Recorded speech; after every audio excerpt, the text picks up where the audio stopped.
We're trying to figure out if the greatest integer in x is greater than the greatest integer in y.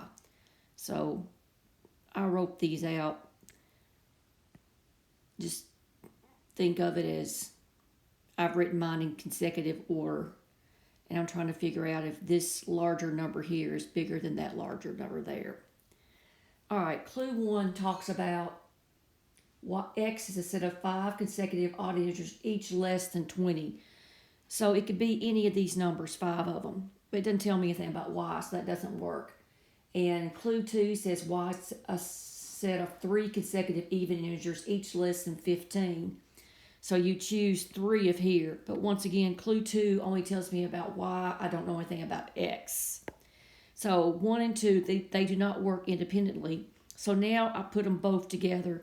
And that's not going to work either.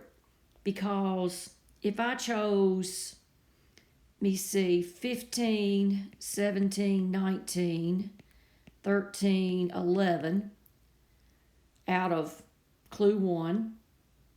And then if I chose 2, 4, 6 out of clue 2, yes, this number's bigger than that number.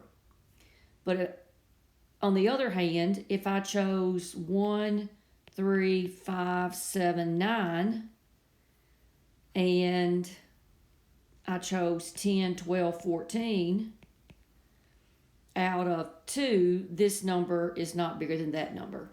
So that does not work. So nothing works. Your answer is E.